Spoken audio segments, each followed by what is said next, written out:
본문 말씀 느헤미야 7장 1절부터 4절까지 말씀 우리 한 절씩 교독해서 받들어 읽겠습니다.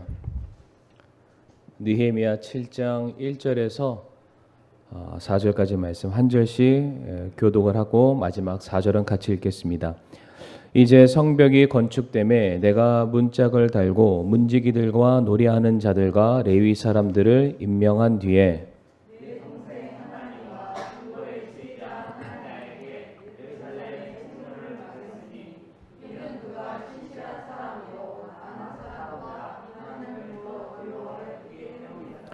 내가 그들에게 이르기를 해가 뜨거워지기 전에는 예루살렘 성문들을 열지 말고 그들이 서 있을 때의 문들을 닫고 빗장을 지르게 하며 또 예루살렘 거주민들 중에서 파수꾼들을 임명하여 각각 자기가 맡은 곳에서 파수를 보게 하고 각각 자기 집 맞은편을 지키게 하라 하였느니라.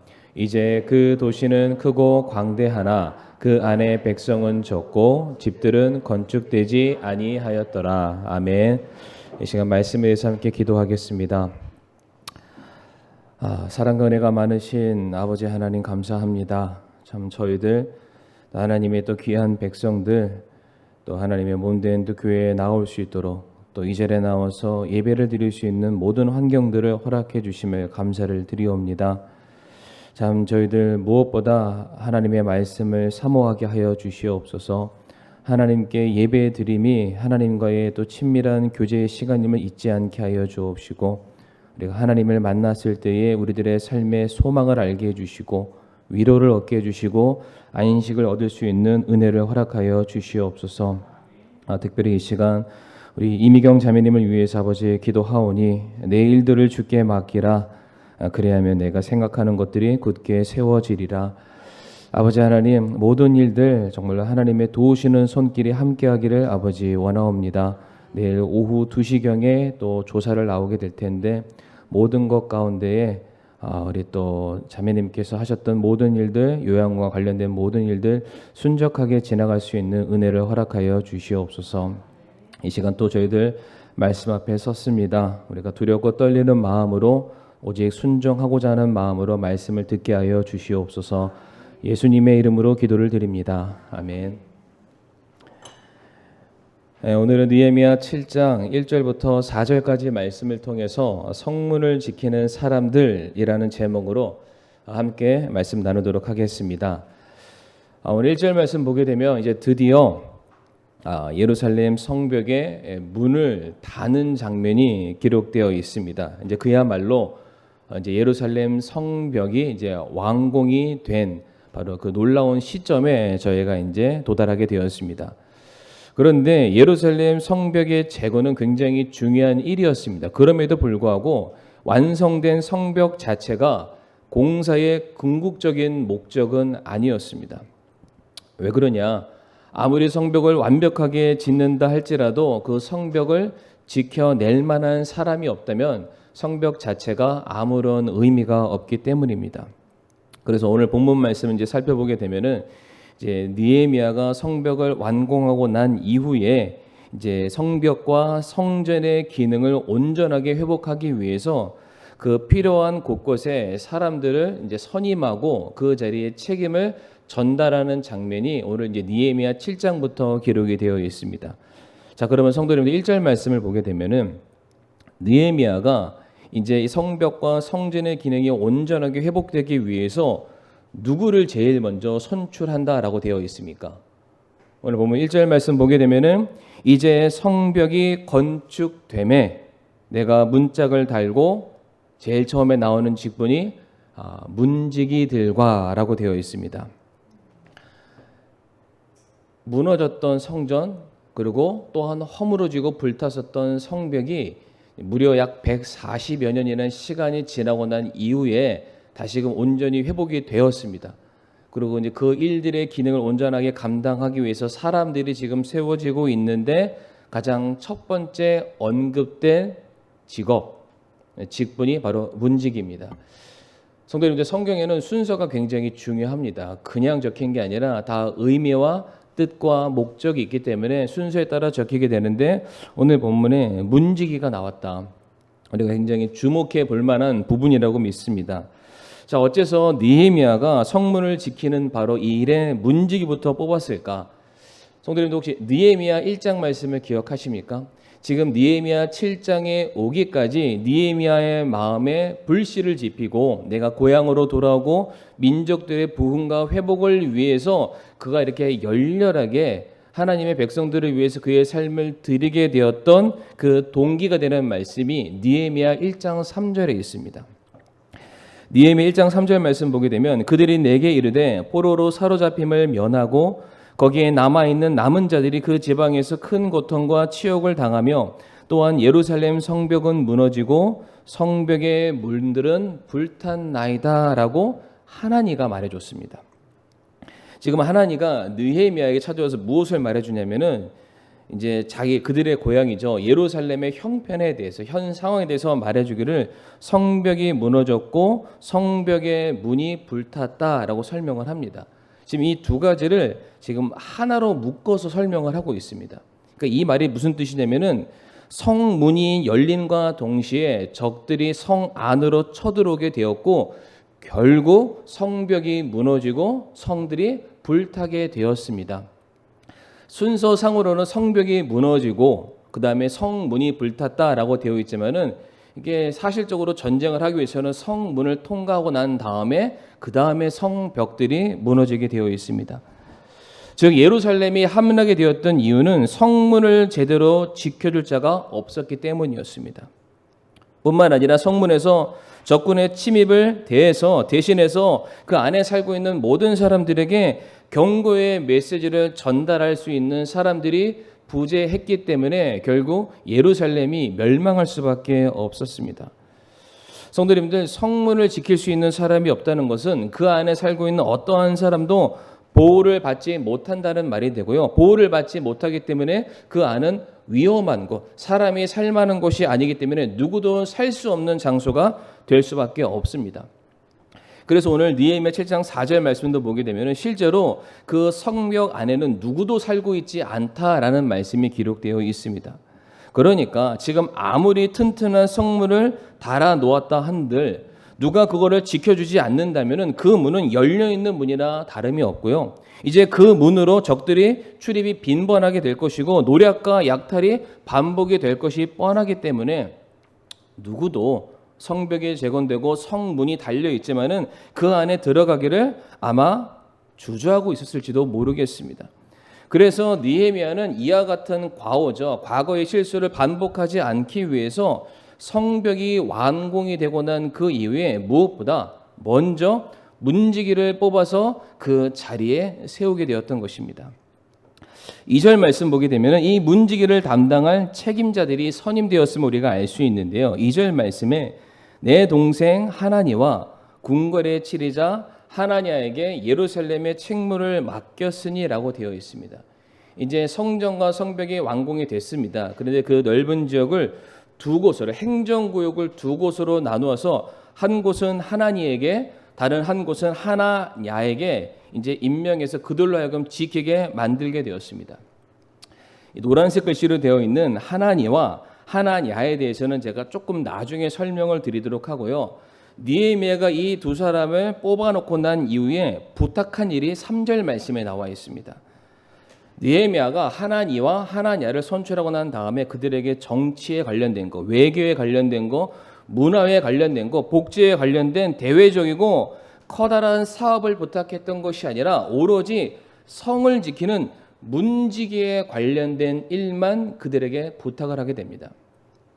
3절 말씀을 다시 한번 우리 함께 읽어보길 원합니다. 3절 말씀 같이 읽겠습니다. 시작.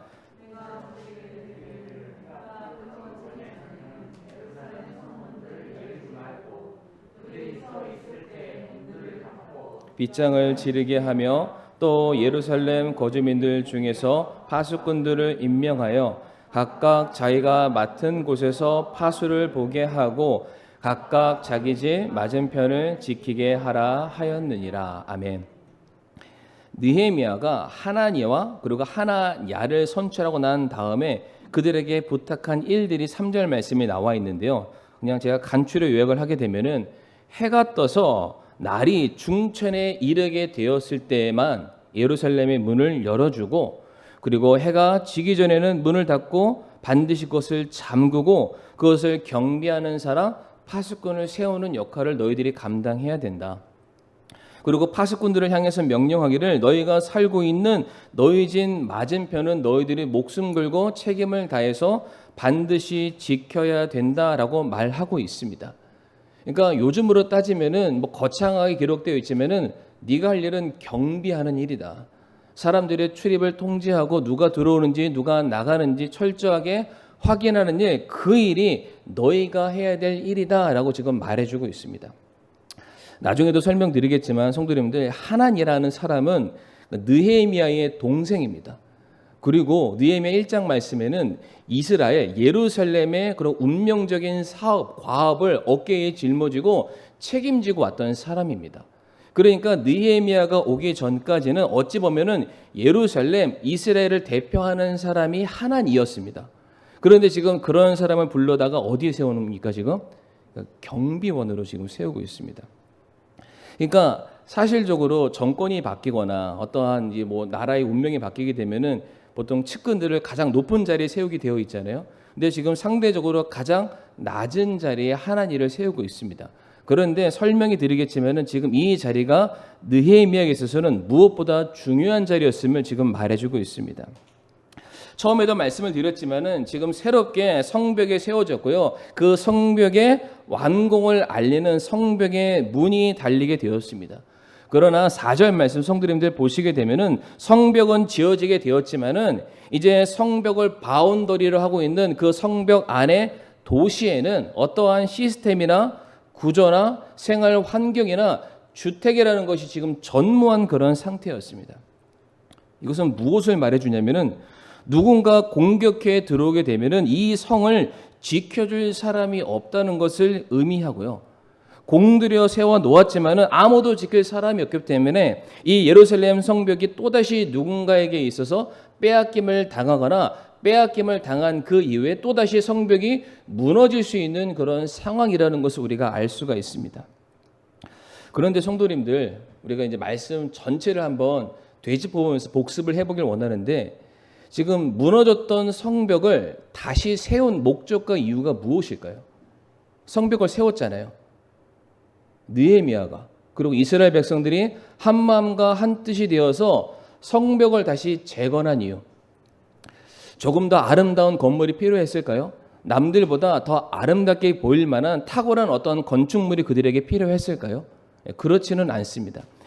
일반적으로 성벽이라는 것은 성 안에 살고 있는 사람들의 생명이나 그들의 소유물을 보호하기 위한 역할로서 성벽이 세워지게 되는 것입니다.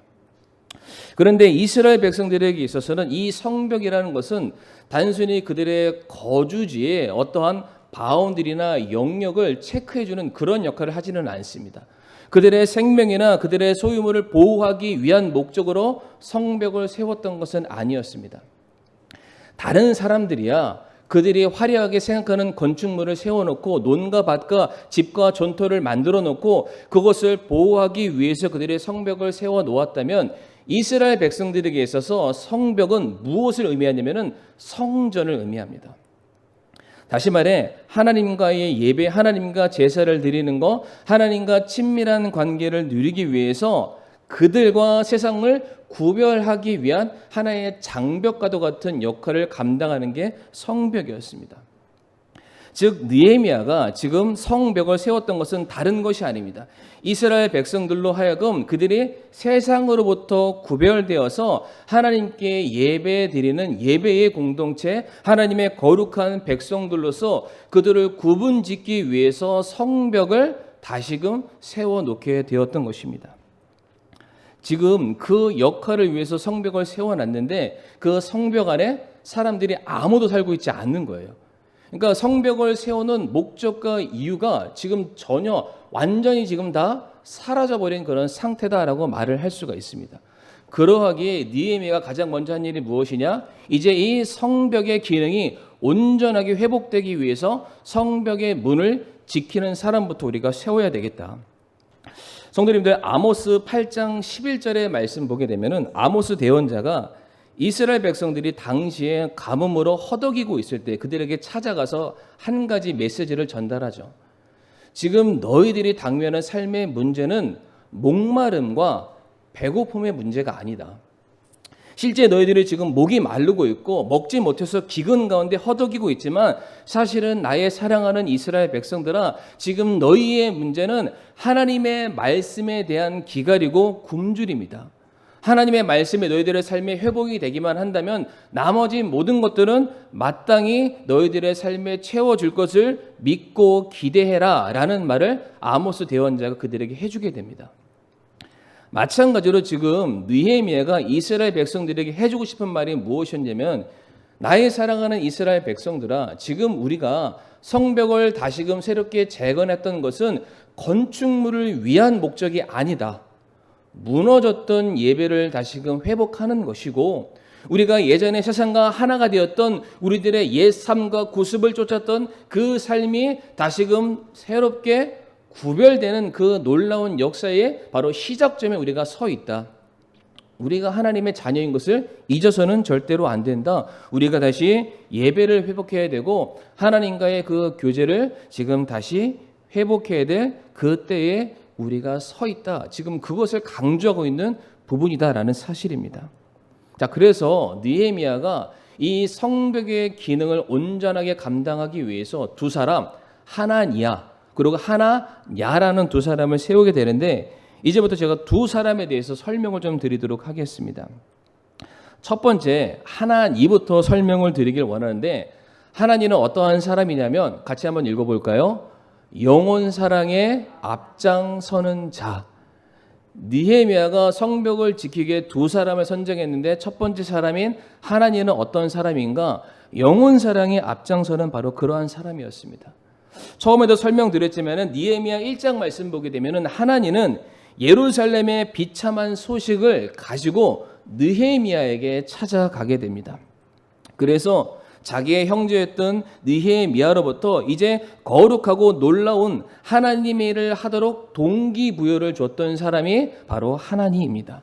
그런데 이 하나니라는 사람이 얼마나 자기 백성들을 향한 사랑이 지극했던지 다시금 예루살렘의 부흥을 꾀할 수만 있다면, 자기 고향이 예전과 같이 하나님께 예배를 드릴 수 있는 거룩한 장소로 회복이 될 수만 있다면 내가 무엇이든 다 감당하겠다라는 사명자의 마음으로 예루살렘에서 느헤미야가 살고 있는 수상군까지, 혹시 그 거리 기억하고 계시나요?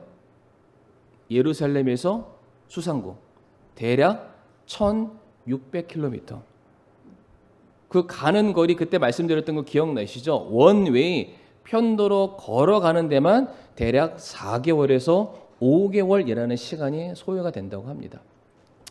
왕복하면은 대략 10개월이잖아요. 뭔가를 보고 가고 전달하고 다시 돌아오는 약 1년의 시간을 오직 한 가지 소식을 전하기 위해서 그 길을 걸어갔던 사람이 하나니였던 사람입니다.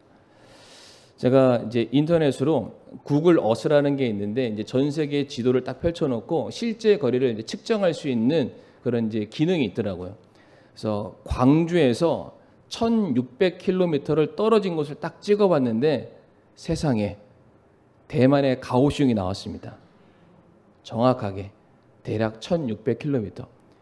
성도님들, 이 대만에 계시는 박정선 선교사님에게 어떠한 성도님의 소식을 전달하기 위해서 반석교회에 지난주 주보를 들고 걸어가실 수 있는 분 계십니까?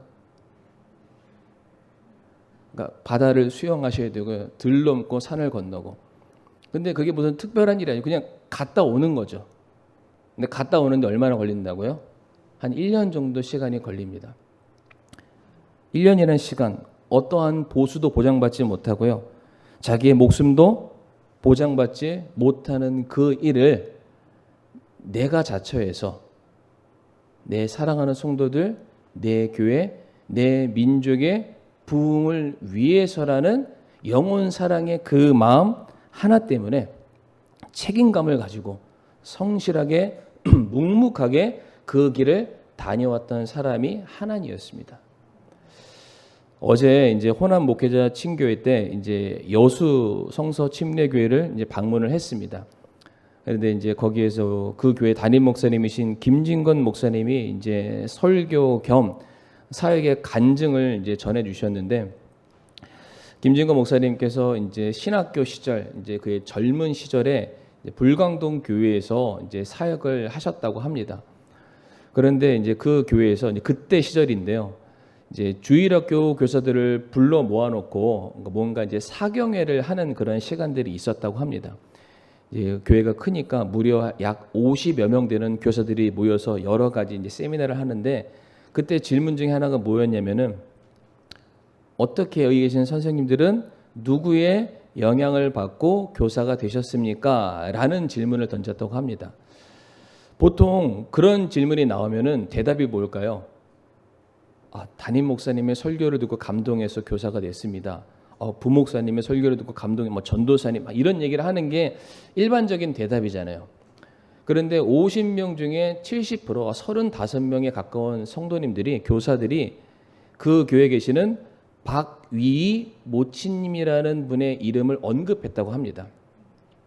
목사도 아니고 전도사도 아니고 어떠한 나이 많으신 성도님의 이름을 언급해서 그분 때문에 영향을 받아서 교사가 됐다.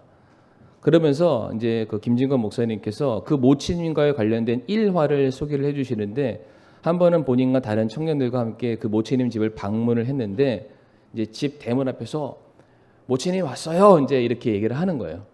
네, 그러면은 이제 나이가 많으신 어르신들 같으면은 문을 빼끔 열고 그래 왔어 와 이렇게 해야 되잖아요. 이게 정상이잖아요. 근데 그 나이 많으신 모치님이 버선발로 그냥 달려 나온다고 합니다. 그래서 자기보다 덩치가 더 큰 김진건 목사님, 좀 체격 좋으시잖아요. 뼈가 으스러질 정도로 이렇게 꼭 안고 이렇게 사랑한다라는 그런 마음을 전달해 줬다고 합니다. 그리고 나머지 교사분들도 다 물어봤더니 그 모치님한테 찾아가서 개인이 가지고 있는 삶의 어떤 신앙의 문제, 고민들, 그런 것들을 다 가서 얘기를 해주면은 그렇게 잘 들어주시고 그렇게 마음을 헤아려 줬다. 그러니까 그만큼 영혼들을 향해서 관심을 갖고 있는 분이었고, 관심을 넘어선 사랑으로서 섬길 줄 아는 분이었다라고 말씀을 해주셨는데, 지금 느헤미야가 성문과 성벽이 이제 새롭게 재건되고 그 기능을 새롭게 해야 되는 바로 그 시점에, 성도님들, 성문이라 함은 사람들의 출입이 가장 많은 곳이잖아요. 그런 곳에 누구를 세워놨냐면, 누구보다 영혼을 사랑하는 사람을 그 자리에 세워놓은 겁니다. 영혼에 대해서 관심을 갖고요, 영혼에 대해서 돌아볼 줄 알고, 먼 거리 마다하지 않고 그 사람이 힘들고 어렵고 지쳤을 때는 1600km도 갔는데 옆집 못 가겠습니까? 도움의 손길이 필요하다면은, 기도가 필요하다면은 한 걸음에 찾아갈 수 있는 사람이 당시에 하나님이었기 때문에, 자기 측근이어서가 아닙니다. 자기 동생이어서가 아니라 이 사람보다 더 영혼 사랑에 앞장설 수 있는 사람이 없었기 때문에 느헤미야가 그 자리, 성문을 지키는 자리, 가장 사람들이 출입이 빈번한, 영혼을 가장 많이 만날 수 있는 자리에 하나니라는 사람을 세워놓게 되었던 것입니다. 두 번째로 어떤 사람이 세워졌습니까? 이름 거의 비슷하죠? 하나냐라는 사람이 세워졌는데, 하나냐는 어떤 사람인가요? 말씀 순정이 우선된 자였습니다. 특별히 하나냐에 대해서 오늘 본문이 설명하기를, 이 사람은 신실한 사람이고 하나님을 두려워하는 자였다라고 설명을 하고 있습니다. 그래서 성도님들, 여기서 신실이라는 단어에 밑줄 한번 쳐보시고요. 이 신실이라는 단어가 원래는 히브리어로 에메트라고 되어 있는데요. 이 에메트라는 단어가 어디에서 파생됐냐면은 아만, 우리가 말씀 듣고 그 끝에 항상 고백으로 하는 아멘이라는 단어에서 기원한 것이 에메트, 신실이라는 단어입니다. 성도님들, 제가 여러 번 설명 안 드려도 다 아시죠? 아멘의 뜻이 뭔가요? 아멘. 그렇게 될 것을 믿습니다. 그런데 그렇게 될 것을 믿는 게, 나는 안 믿는데 그렇게 될 걸 알고 있어, 이런 뜻이 아니죠. 그렇게 될 것을 내가 믿기 때문에 내가 그렇게 순종하겠습니다가 아멘입니다. 그렇죠? 여전히 아멘을 안 하고 계십니다. 목사님만 아멘해라. 나는 아멘 안 할 테다.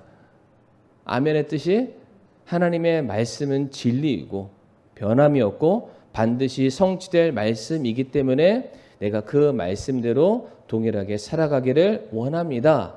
라는 게 아멘이잖아요. 그런데 이 하나냐라는 사람이 신실했대요. 그의 삶이 아멘으로 귀결되는 삶을 살았다고 말하고 있습니다. 다시 말해 하나님의 말씀이 그에게 주어지면은 두말하지 않습니다. 타협하지 않습니다. 사람을 고르지 않습니다. 시간을 따지지 않습니다. 자기 형편을 돌아보지 않습니다. 하나님께서 내게 주어진 사명을 위해서라면은 지위 여하를 막론하고 그냥 그 자리에서 내가 하나님을 가장 많이 사랑함을 순종함으로 드러낼 수 있는 사람이 하나냐였습니다. 그러니까 이 성문 사람의 출입이 가장 빈번한 곳에 누가 서 있냐면은 영혼을 가장 많이 사랑하는 사람이 서 있었고요. 하나님의 말씀이라면은 거기에 전혀 흔들림이 없는 그 말씀에 목숨 걸 줄 아는 그 사람이 그 성문에 서 있는 거예요. 마치 그 성을 대표하는 사람처럼 이 성을 들어오는 모든 사람은 하나님처럼 하나님의 말씀대로 준행하고 순종하고 살아가기를 고백하는 사람만 들어가는 곳이 이 예루살렘 성이라는 것을 대변할 줄 아는 바로 그 사람이 문지기로 서 있다는 사실입니다. 느헤미야 3장 말씀에서 성도님들 기억하시는지는 모르겠지만 느헤미야가 성벽을 딱 그려놓고 분배를 해줍니다. 어느 민족은 어디서부터 어디까지, 어느 집은 어디서부터 어디까지 계속 분배를 해주잖아요.